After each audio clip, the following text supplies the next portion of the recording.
তৃণমূল সাংসদ সুখেন্দু শেখর রায়ের সঙ্গে তৃণমূলের খানিক নড়বড়ে সম্পর্কে সূত্রপাত। বলা চলে আরজিকর ইস্যুতে সুখেন্দু অবস্থান স্পষ্ট করতেই মধ্য আগস্ট থেকে সেই যে শুরু, সুখেন্দু আর তৃণমূলের মধ্যে এখনো বরফ সম্পূর্ণ গলেনি বলেই মনে করছেন রাজনৈতিক বিশ্লেষকরা। আবার তৃণমূলের সঙ্গে বর্তমানে সাংসদের সমীকরণ ঠিক কেমন? বুধবার সকালে দিল্লিতে তৃণমূলের পার্টি অফিসে সুখেন্দু বৈঠক করেছেন জেকব ব্রায়ানের সঙ্গে। মঙ্গলবারই আরজিকরের প্রতিবাদ পদ্ধতিগত ভুল ছিল বলেই মনে করেছেন সুখেন্দু। দলের নীতি মেনে রাজ্যসভার চেয়ারম্যানের বিরুদ্ধে অনাস্থা প্রস্তাবে সইও করেন। তাহলে কি তৃণমূলের মূল স্রোতে ফিরছেন সুখেন্দু? ঠিক যখন এমনটা মনে করতে শুরু করলো রাজনৈতিক মহল, তখন ফের অঙ্কের অন্য সমীকরণ।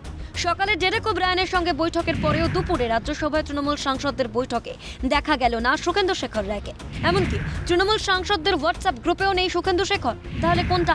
গলেও বলছে না সুখেন্দু আর তৃণমূলের মধ্যে বরফ। প্রসঙ্গত আরজিকর ইস্যুতে উত্তাল থাকা বঙ্গে যখন গা বাঁচিয়ে চলছিল তৃণমূল, তখন তৃণমূলের স্রোতের বাইরে এসে প্রথমে সোশ্যাল মিডিয়ায় আর তারপরে রাস্তায় নেমে মানুষের আন্দোলনে পায়ে পা মিলিয়েছিলেন সুখেন্দু শেখর। কলকাতার প্রাক্তন নগরপাল বেনিত গোয়েলের ভূমিকার সমালোচনায় সরব হয়েছিলেন তিনি।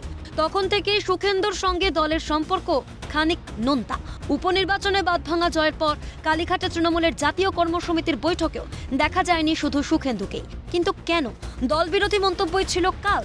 সাংসদের সঙ্গে দলের সম্পর্ক কবে পূর্বস্রোতে ফেরে, সেটাই দেখার। ইন্দ্রাণী দাশগুপ্ত এবং রাজা সাহার রিপোর্ট, ক্যালকাটা নিউজ।